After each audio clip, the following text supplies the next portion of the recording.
Then Barb, was your fair this last week? No, it's in August 20th it starts. We went to the fairgrounds to put her entries in or Oh, paper and pay the money. yeah, I went yesterday to turn my entry in. Yeah. But ours isn't till the last part of September. Okay, do you guys know where we are? I'm in Illinois. Okay. We're on Zoom. Yeah. On Zoom, yeah. We're on page Good. 452. The, What chapter is that on the end? the same one we were on last week. I don't know. Appendix, it's in the appendix. Appendix. That's right. But there's 6 chapters in the appendix. Chapter 3. Thank you. Yeah, because we're almost to 4. We'll be now, okay. Marty, is the paragraph very many lives? Is that right? Yeah, Okay, so when do you start? Where do you start? Which, I very started many lives have been sacrificed. but what page? Mine's- 452.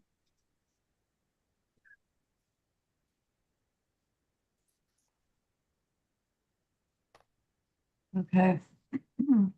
Anybody that wants can go ahead and start. Oh, we're Okay, ready. yeah, it's time. Let's pray. Blessed are you, Yahuwah, our Elohim, creator of the universe. Thank you for this day, for your many blessings, for bringing us together. Continue to help us to learn from what we read and to share it with others. In Yahushua's name we pray. Very many lives have been sacrificed by physicians administering drugs for unknown diseases. They have no real knowledge of the exact disease which afflicts the patient, but physicians are expected to know in a moment what to do, and unless they act at once as though they understand the disease perfectly, they are considered by impatient friends and by the sick as incompetent physicians. Therefore, to gratify erroneous opinions of the sick and their friends, medicine must be administered, experiments and tests tried to cure the patient of a disease of which they have no real knowledge. Nature is loaded with poisonous drugs which she cannot expel from the system. The physicians themselves are often convinced that they have used powerful medicines for a disease which did not exist, and death was the consequence. Physicians are censurable, but they are not the only ones at fault. The sick themselves, if they would be patient, diet, and suffer a little, and give nature time to rally, would recover much sooner without the use of any medicine. Nature alone possesses curative powers. Medicines have no power to cure, but will most generally hinder nature in her efforts. She, after all, must do the work of restoring. The sick are in a hurry to get well, and the friends of the sick are impatient. They will have medicine, and if they do not feel that powerful influence upon their systems, their erroneous views lead them to think they should feel. They impatiently change for another physician. The change often increases the evil. They go through a course of medicine equally as dangerous as the first, and more fatal because the two treatments do not agree, and the system is poisoned beyond remedy. But many have never experienced the beneficial effects of water and are afraid to use one of heaven's greatest blessings. Water has been refused persons suffering with burning fevers through fear that it would injure them. If, in their fevered state, water had been given them to drink freely, and applications had also been made externally, long days and nights of suffering would have been saved, and many precious lives spared. But thousands have died with raging fevers consuming them until the fuel which fed the fever was burnt up, the vitals consumed, and have died in the greatest agony without being permitted to have water to allay their burning thirst. Water which has allowed a senseless building to put out the raging elements has not allowed human beings to put out the fire which is consuming the vitals. Multitudes remain in inexcusable ignorance in regard to the laws of their being. They are wondering why our race is so feeble and why so many die prematurely. Is there not a cause? Physicians who profess to understand the human organism prescribe for their patients and even for their own dear children and their companions slow poisons to break up disease or to cure slight indisposition. Surely they cannot realize the evil of these things, or they could not do thus. The effects of the poison may not be immediately perceived, but it is doing its work surely in the system, undermining the constitution and crippling nature in her efforts. They are seeking to correct an evil, but produce a far greater one, which is often incurable. Those who are thus dealt with are constantly sick and constantly dosing. And yet, if you listen to their conversation, you'll often hear them praising the drugs they have been using and recommending their use to others because they have been benefited by their use. It would seem that to such as can reason from cause to effect, the sallow countenance, the continual complaints of ailments, and general prostration of those who claim to be benefited would be sufficient proofs of the health-destroying influence of drugs. And yet many are so blinded that they do not see that all the drugs they have taken have not cured them, but made them worse. The drug invalid numbers one in the world, but is generally peevish, irritable, always sick, lingering out a miserable existence, and seems to live only to call into constant exercise the patience of others. Poisonous drugs have not killed them outright, for nature is loth to give up her hold on life. She is unwilling to cease her struggles, yet these drug takers are never well. The endless variety of medicines in the market, the numerous advertisements of new drugs and mixtures, all of which, as they say, do wonderful cures, kills hundreds where they benefit one. Those who are sick are not patient. They will take the various medicines, some of which are very powerful, although they know nothing of the nature of the mixtures. All the medicines they take only make their recovery more hopeless. Yet they keep dosing and continue to grow worse until they die. Some will have medicine at all events. Then let them take those hurtful mixtures and the various deadly poisons upon their own responsibility. Yahuwah's servants should not administer medicines which they know will leave behind injurious effects upon the system, even if they do relieve present suffering. Chapter 4. When severe sickness enters a family, there is great need of each member giving strict attention to personal cleanliness and diet to preserve themselves in a healthful condition, and by thus doing fortify themselves against disease. It is also of the greatest importance that the sick room from the first be properly ventilated. This will be beneficial to the afflicted and highly necessary to keep those well who are compelled to remain a length of time in the sick room. It is of great value to the sick to have an even temperature in the room. This cannot always be correctly determined if left to the judgment of attendants, for they may not be the best judges of a right temperature, and some persons require more heat than others, and would be only comfortable in a room which to another would be uncomfortably warm. And if each of these are at liberty to arrange the fires to suit their ideas of proper heat, the atmosphere in the sick room will be anything but regular.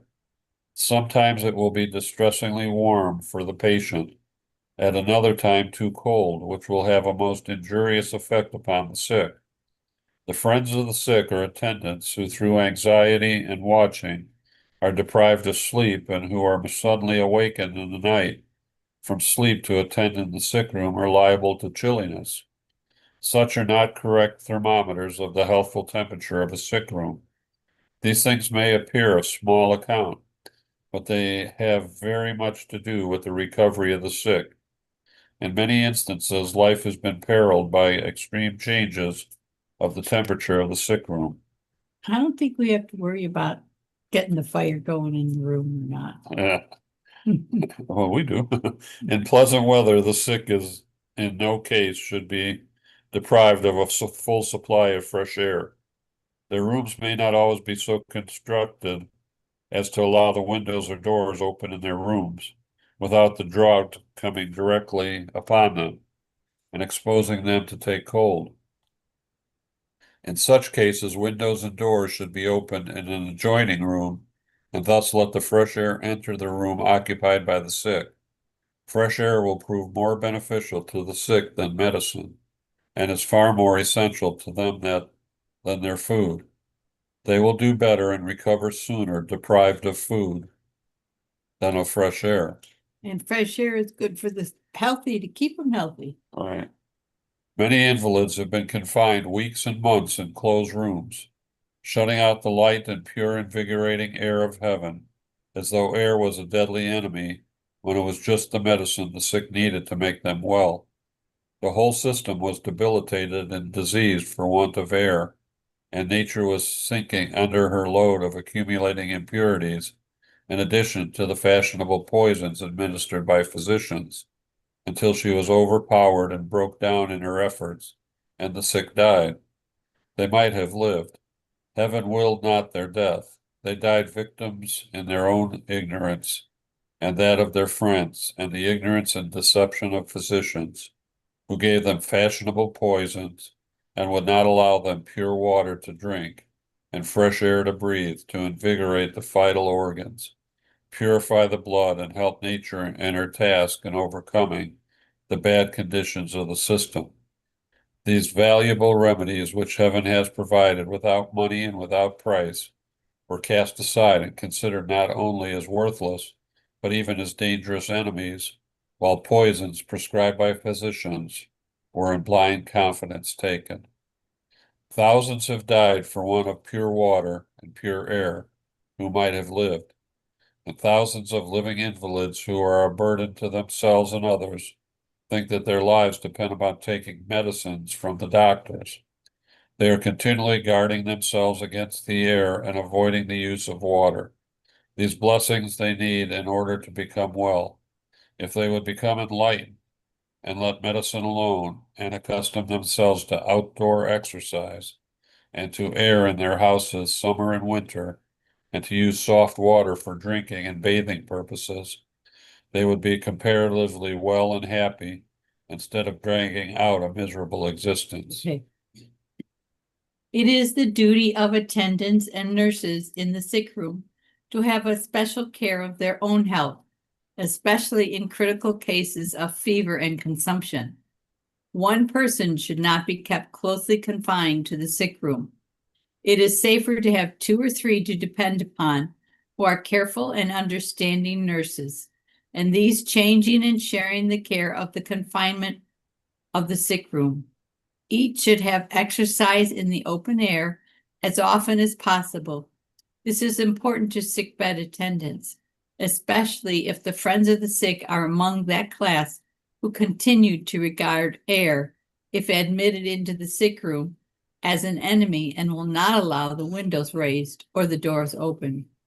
The sick and the attendants are in the case compelled to breathe the poisonous atmosphere from day to day because of the inexcusable ignorance of the friends of the sick. In very many cases, the attendants are ignorant of the wants of the system and the relation which the breathing of fresh air sustains to health, and the life-destroying influence of inhaling the diseased air of a sick room. In this case, the life of the sick is endangered, and the attendants themselves are liable to take on diseases and lose health and perhaps life. If fevers enter a family, often more than one have the same fever. This need not be if the habits of the family are correct, if their diet is as it should be, and they observe habits of cleanliness and realize the necessity of ventilation. The fever need not extend to another member of the family. The reason of fevers prevailing in families and exposing the attendants is because the sick room is not kept free from poisonous infection by cleanliness and proper ventilation. If attendants are awake to the subject of health and realize the necessity of ventilation for their own benefit, as well as that of the patient, and the relatives as well as the sick oppose the admission of air and light into the sick room, the attendants should have no scruples of conscience in leaving the sick room. They should feel themselves released from their obligations to the sick. It is not the duty of one or more to risk the liability of incurring disease and endangering their lives by breathing a poisonous atmosphere.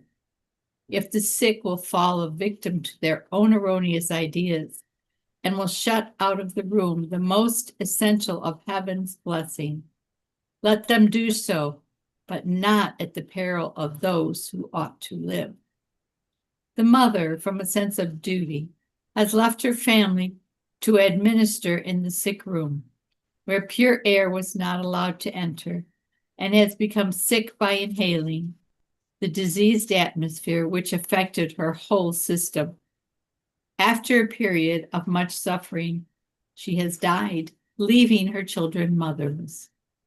The sick who shared the sympathy and unselfish care of this mother recovered, but neither the sick nor the friends of the sick understood that precious life was sacrificed because of their ignorance of the relationship which pure air sustains to health. Neither did they feel responsibility in regard to the stricken flock left without the tender mother's care. Mothers sometimes permit their daughters to take care of the sick in illy ventilated rooms, and as a result have had to nurse them through a period of sickness. And because of the mother's anxiety and care for her child, she has been made sick. Frequently, one or both have died, or been left with broken constitutions, or made suffering invalids for life. There is a lamentable catalogue of evils which have their origin in the sick room, from which the pure air of heaven is excluded. All who breathe this poisonous atmosphere violate the laws of their being and must suffer the penalty. The sick, as a general thing, are taxed with too many visitors and callers who chat with them and weary them by introducing different topics of conversation when they need quiet and undisturbed rest. Many have made themselves sick by overtaxing their strength. Their exhausted energies compel them to cease labor, and they are brought to a bed of suffering. Rest, freedom from care, light, pure air, pure water, and spare diet are all that they need to make them well. It is mistaken kindness that leads so many out of courtesy to visit the sick. Often have they spent a sleepless, suffering night after receiving visitors. They have been more or less excited, and the reaction has been too great for the already debilitated energies. And as the result of these fashionable calls, they have been brought into very dangerous conditions, and lives have been sacrificed for the want of thoughtful prudence. It is sometimes gratifying to the sick to be visited and to know that friends have not forgotten them in their affliction. But although these visits may have been gratifying, in very many instances, these fashionable calls have turned the scale when the invalid was recovering and the balance is borne down to death. Those who cannot make themselves useful should be cautious in regard to visiting the sick. If they can do no good, they may do harm, but the sick should not be neglected. They should have the best of care and the sympathy of friends and relatives. Much harm has resulted to the sick from the universal custom of having watchers, nights. In critical cases, this may be necessary, but it is often the case that more harm is done the sick by this practice than good. It has been the custom to shut out the air from the sick room. The atmosphere of such rooms, to say the least, is very impure, which greatly aggravates the condition of the sick. In addition to this, to have one or two watchers to use up the little vital air which may find its way to the sick room through the crevices of doors and windows is taking from them the vitality and leaving them more debilitated than they would have been had they been left to themselves. The evil does not end here. Even one watcher will make more or less stir, which disturbs the sick. But where there are two watchers, they often converse together, sometimes aloud, but more frequently in whispered tones, which is far more trying and exciting to the nerves of the sick than talking aloud. Many suffering, wakeful nights are endured by the sick because of watchers. If they were left alone without a light, knowing that they were at rest, they could much better compose themselves to sleep. And in the morning, they would awake refreshed. Every breath of vital air in the sick room is of the greatest value, although many of the sick are very ignorant on this point. They feel very much depressed and do not know what the matter is. A draught of pure air through their room would have a happy, invigorating influence upon them. But if they are afraid of air and shut themselves away from this blessing, the little that is allowed to reach them should not be consumed by watchers or lamplight.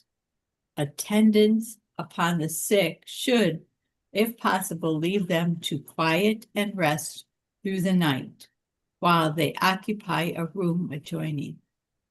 All unnecessary noise and excitement should be avoided in the sick room, and the whole house should be kept as quiet as possible.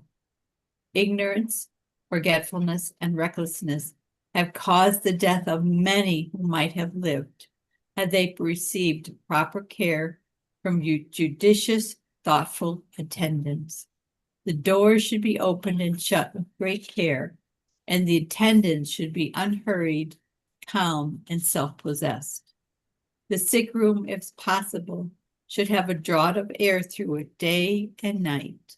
The draught should not come directly upon the invalid while burning fevers are raging. There is but little danger of taking cold, but especial care is needful when the crisis comes and fevers passing away. Then constant watching may be necessary to keep vitality in the system. The sick must have pure, invigorating air. If for no other way can be devised, the sick, if possible, should be removed to another room and another bed, while the sick room, the bed, and bedding are being purified by ventilation. If those who are well need the blessings of light and air and need to observe habit of cleanliness in order to remain well, the sick are in still greater need of them in proportion to their debilitated condition. Okay, Keith?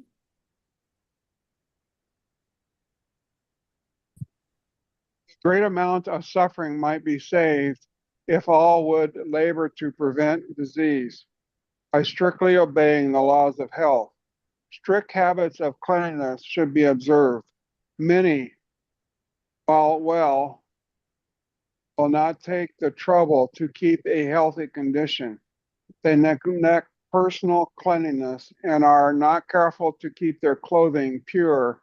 Impurities are constantly and imperceptibly passing from the body through the pores, and if the surface of the skin is not kept in a healthy condition, the system is burdened with impure matter. If the clothing worn is not often washed and frequently aired, it becomes filthy with impurities which are thrown off from the body by sensible and insensible perspiration.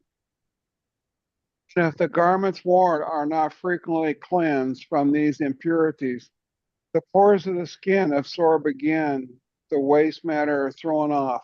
The impurities of the body, if not allowed to escape, are taken back to the blood and forced upon the internal organs. Nature, to relieve herself of poisonous impurity, make the effort to free the system, which effort produces fevers in what is termed disease. But even then, in those who are afflicted would assist nature, nature in her efforts by use of pure, soft water, much suffering would be prevented. But many, instead of doing this, are seeking to remove the poisonous matter from the system, taking more deadly poison into the system to remove the poison already there. If every family realized the beneficial results of thorough cleanliness, they would make special efforts to remove every impurity from their persons and from their houses, and would extend their efforts to their premises. Any suffer decayed vegetable matter to remain about their premises. They are not awake to the influence of these things. They are constantly arising from these decaying substances in effluvia that is poisoning the air. By inhaling the impure air, the blood is poisoned. The lungs become affected and the whole system is diseased. Disease of almost every description will be caused by inhaling the atmosphere affected by these decaying substances. You know what, real quick, I had a mother-in-law once, and she had all kinds of fruit. She would go get boxes of fruit and she would put them out on her back porch. And she would just kind of go through them and grab some. And if they were a little bit off, she didn't care. She would eat them. But I'm like, they were rotten and you could smell it when you would go on her back porch. So I'm sure that's what she's talking about. This stuff would smell. And it's like, but she was like, no, it's good. You can still eat it. And I'm like, I don't think so.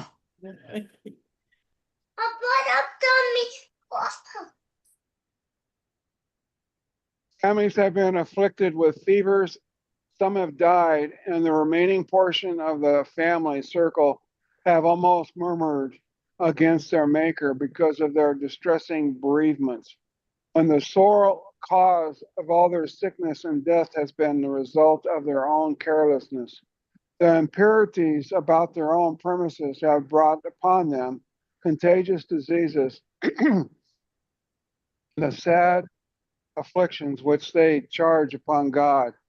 Every family that prizes health should cleanse their houses and their premises of all decaying substances. God commanded that the children of Israel should in no case allow impurities of their persons or of their clothing.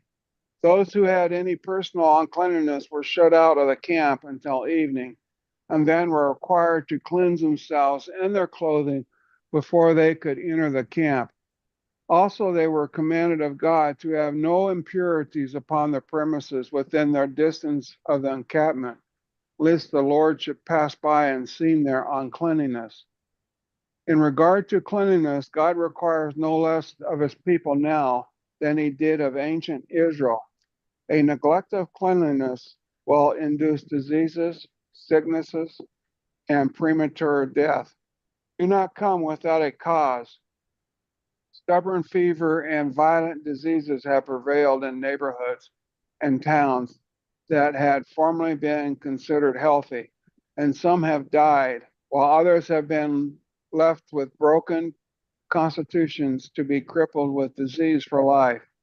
In many instances, their own yards contained the agent of destruction, which sent forth deadly poison into the atmosphere to be inhaled by the family and the neighborhood. The slackness and restlessness sometimes witnessed is beastly, and the ignorance of the results of such things upon health is astonishing. Such places should be purified, especially in summer, by lime or ashes or by daily burial with earth. Some houses are furnished expensively more to gratify pride and to receive visitors than for the comfort, convenience of health and the family. The best rooms are kept dark, the light and the air are shut out, lest the light of heaven may injure the rich furniture, fade the carpets, or tarnish the picture frames. When visitors are permitted to be sealed or seated in these precious rooms, they are in danger of taking cold because of the solar-like atmosphere pervading them. Parlor, chambers, and bedrooms are kept closed in the same manner and for the same reasons. And whoever occupies these beds, which have not been freely exposed to the light and air, do so at the expense of health and often even of life itself. Rooms are not exposed to light and air becomes damp. Beds and bedding gather dampness, and the atmosphere of these rooms is poisonous because it has not been purified by light and air. Various diseases have been brought on by sleeping in these fashionable health destroying apartments. Every family that prizes health above the empty applause of fashionable visitors would have a circulation of air and an abundance of light. Throw every apartment in their houses for several hours each day. But many will follow fashion so closely they become slaves to it and would suffer sickness and even death rather than be out of fashion. They will reap that which they have sown. They will live fashionably and suffer with disease as a result, be doctored with fashionable poisons, and die fashionable deaths. Sleeping rooms especially should be well ventilated and the atmosphere made healthy by light and air. Curtains should be left open. Blinds should be left open several hours each day. The curtains put aside. And the room thoroughly aired. Nothing should remain, even for a short time, which would destroy the purity of the atmosphere. Many families suffer with sore throat and lung diseases and liver complaints brought by them by their own course of action. Their sleeping rooms are small, unfit for sleep, and for one night, but they occupy the small apartment for weeks and months and years. They keep their windows and doors closed, fearing they would take cold if there was a crevice open to let in the air. They breathe in the same air over and over until it becomes impregnated with the poisonous impurities and waste matter thrown off from their bodies through their lungs and their pores and their skin. Such can test the matter and be convinced of the unhealthy air in the closed rooms by entering them after they have remained a while in the open air. Then they can have some idea of the impurities they have conveyed to their blood through the inhalants of the lungs. Those who thus abuse their health must suffer with disease. All should regard light and air as among heaven's most precious blessings. They should not shut out these blessings as though they were enemies. Sleeping apartments should be large and so arranged as to have a circulation of air through them, day and night. Those who have excluded the air from their sleeping rooms should commence to change their course immediately. They should let in air by degrees and increase its circulation until they can bear it winter and summer with no danger of taking cold. The lungs, in order to be healthy, must have pure air. Okay, Marty? Those who have not held a free circulation of air in their rooms through the night generally awake feeling exhausted, feverish, and know not the cause. It was air, vital air, that the whole system required, but which it could not obtain. Upon rising in the morning, about most persons would be benefited by taking a sponge bath, or if more agreeable, a hand bath, and merely a wash bowl of water. This will remove impurities from the skin. Then the clothing should be removed, piece by piece from the bed and exposed to the air. The windows should be opened and the blinds fastened back and the air left to circulate freely for several hours, if not all day, through the sleeping apartments. In this manner, the bed and clothing will become thoroughly aired and the impurities will be removed from the room. Shade trees and shrubbery too close and dense around a house are unhealthy, for they prevent a free circulation of air and prevent the rays of the sun from shining sufficiently. Through the consequence of this, a dampness gathers in the house. Especially in wet seasons, the sleeping rooms become damp, and those who sleep in the beds are troubled with rheumatism, neuralgia, and huge complaints, which and lung complaints, which generally end in consumption. Numerous shade trees cast off many leaves, which, if not immediately removed, decay and poison the atmosphere. A yard beautified with scattering trees and some shrubbery at a proper distance from the house has a happy, cheerful influence upon the family, and if well taken care of, will prove no injury to health. Dwellings, if possible, should be built upon high and dry ground of a house be if a house be built where water settles around it, remaining for a time and then drying away, a poisonous whatever arises in fever and ague, sore throat, lung diseases, and livers will be the result.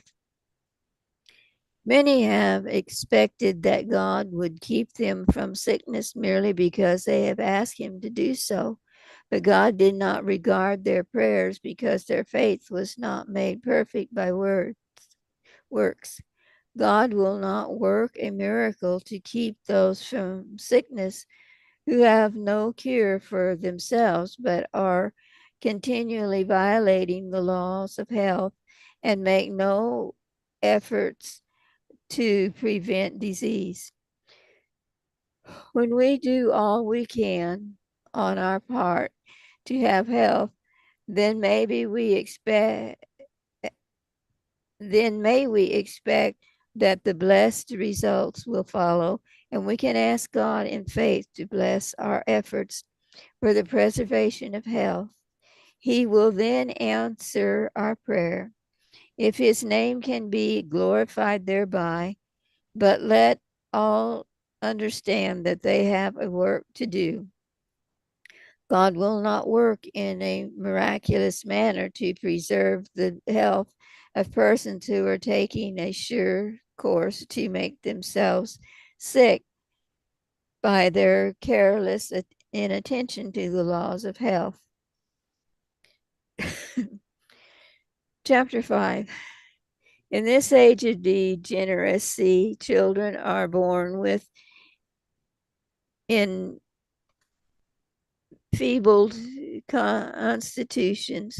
Parents are amazed at the great mortality among infants and youth and say, it did not used to be so.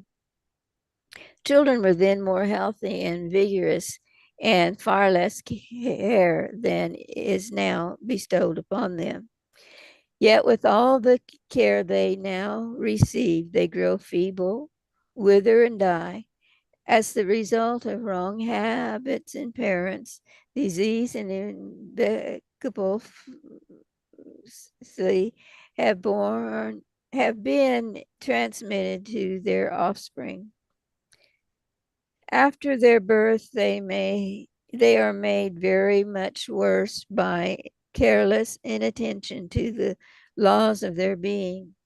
Proper management would greatly improve their physical health, but parents seldom pursue a right course toward their infant children, considering the miserable inheritance already received from them.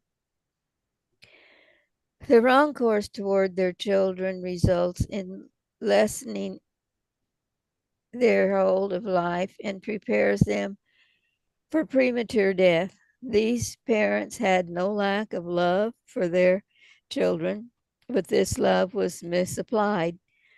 One great error with the mother in the treatment of her infant is she deprives it very much of fresh air, that which it ought to have to make it strong.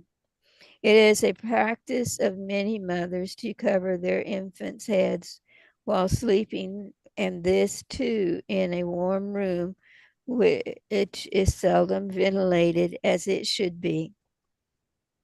This alone is sufficient to greatly enfeeble the action of the heart and lungs, thereby affecting the whole system. While care may be needful to protect the infant from a draught of air or from a sudden and too great change, special care should be taken to have the child breathe a pure, invigorating atmosphere. No disagreeable odors should remain in the nursery or about the child. Such things are more dangerous to the feeble infant than to grown persons. Mothers have been in the practice of dressing their infants in reference to fashion instead of health. The infant wardrobe is generally prepared to look prettily more for show than for convenience and comfort. Much time is spent in embroidering and is unnecessary fancy work to make the garments of the little stranger beautiful. The mother often performs this work at the expense of her own health and that of her offspring. When she should be enjoying pleasant exercise, she is often bent over work which severely taxes eyes and nerves and is often difficult to arouse the mother to her solemn obligations to cherish her own strength for her own good as well as that of the child. Show and fashion are the demon altar upon which many American women sacrifice their children. The mother places upon the little morsel of humanity the fashionable dresses which she had spent weeks in making, which are wholly unfit for its use. If health is to be regarded of any account, the garments are made extravagantly long, and in order to keep them upon the infant in body, its body is girded with tight bands for waist which hinder the free action of the heart and lung. Infants are also compelled to bear a needless weight because of the length of their garments, and thus clothed they do not have free use of their muscles and limbs. Mothers have thought it necessary to compress the bodies of their infant children to keep them in shape, as though fearful that without tight bandages they would fall in pieces or become disformed.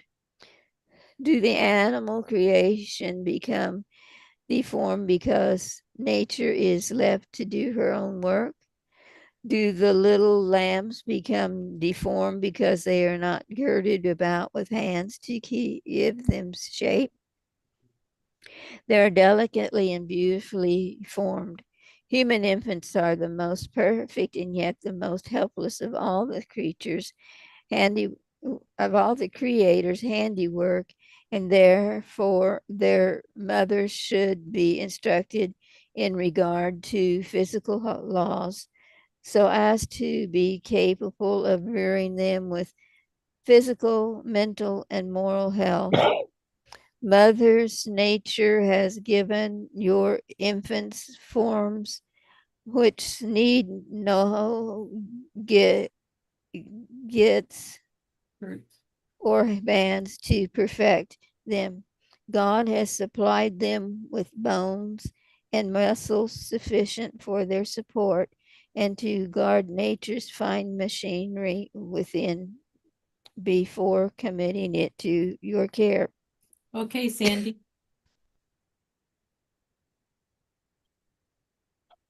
Angela, can you read? Can you see it? You have to unmute yourself. Yes, I'll read it from the screen. Okay, because I have a lot of background noise here that keeps coming up from little ones, so go ahead. Okay.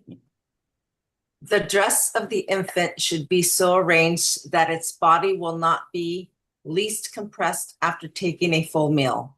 Dressing infants in a fashionable manner to be introduced into company for visitors to admire is very injurious to them.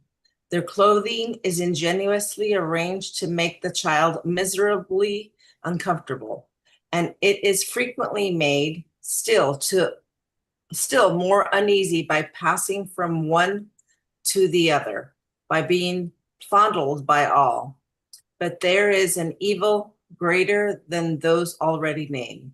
The infant is exposed to a vitiated air caused by many breaths, some of which are very offensive and injurious to the strong lungs of older people. The infant's lungs suffer and become diseased by inhaling the atmosphere of a room poisoned by the tobacco's user's tainted breath.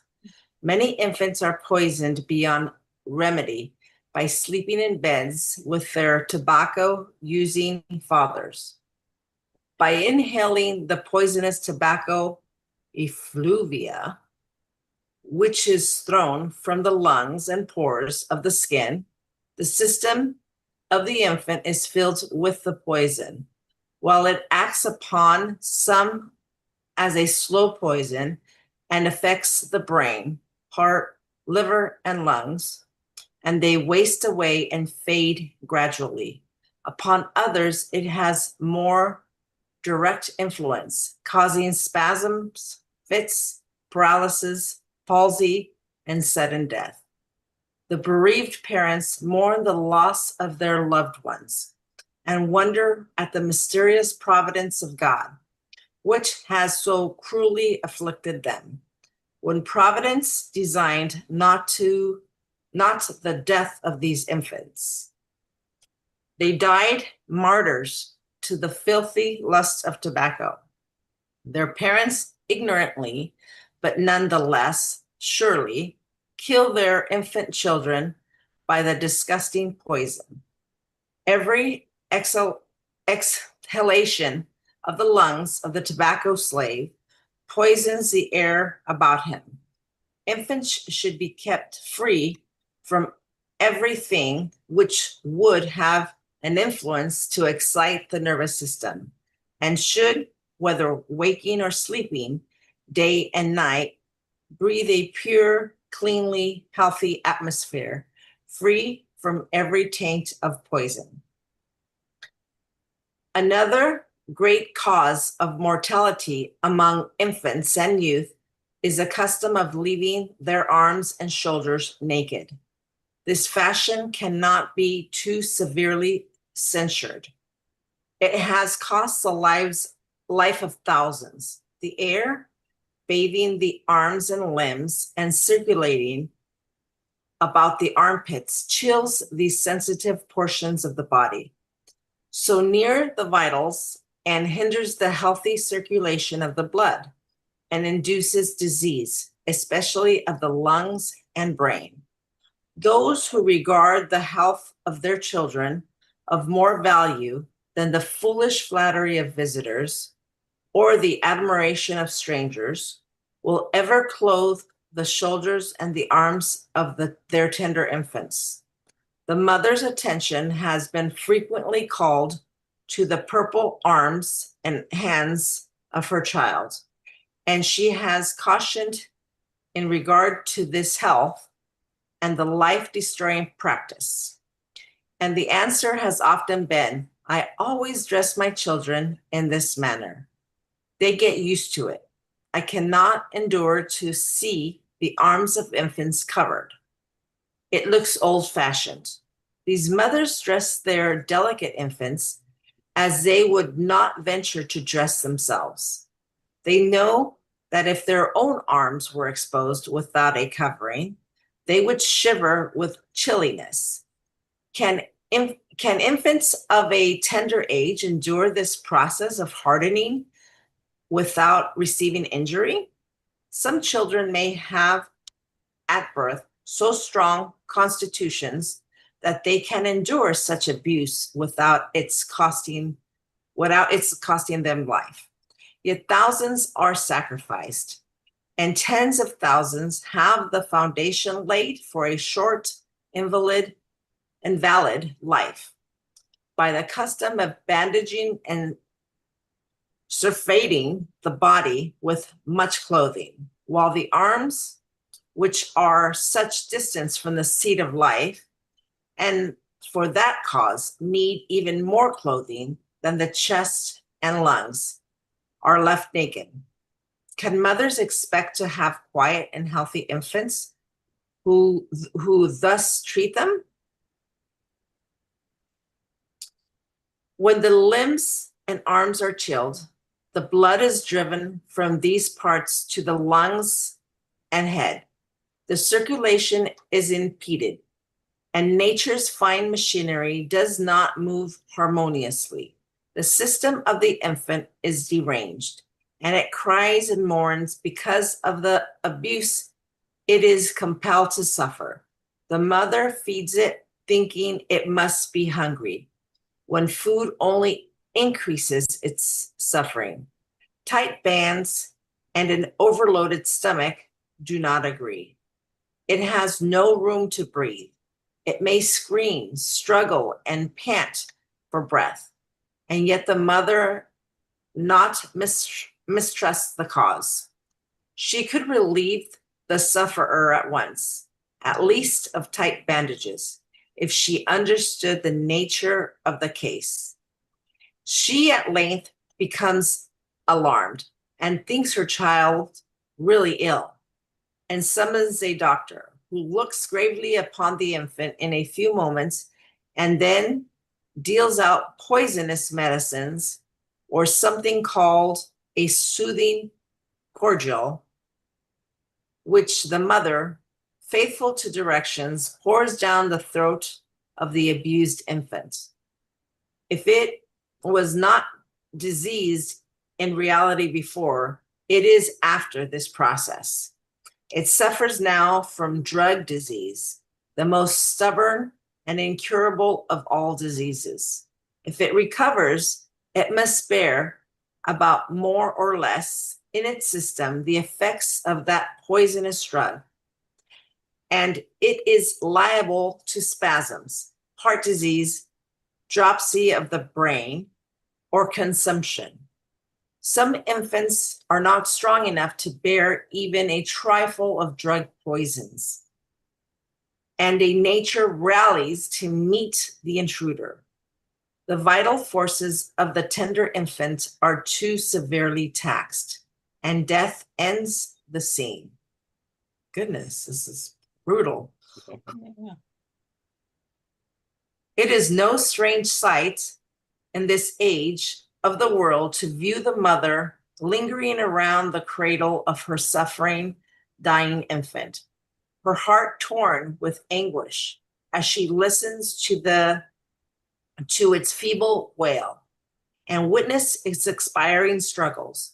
It seems mysterious to her that God should thus afflict her innocent child. She does not think that her wrong course has brought about the sad results. She just as surely destroyed her infant's hold on life as though she had given it poison. Disease never comes without a cause.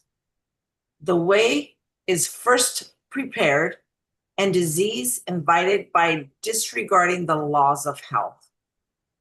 God does not take pleasure in the suffering and death of little children. He commits them to parents for them to educate physically, mentally, and morally, and train them for usefulness here and for heaven at last.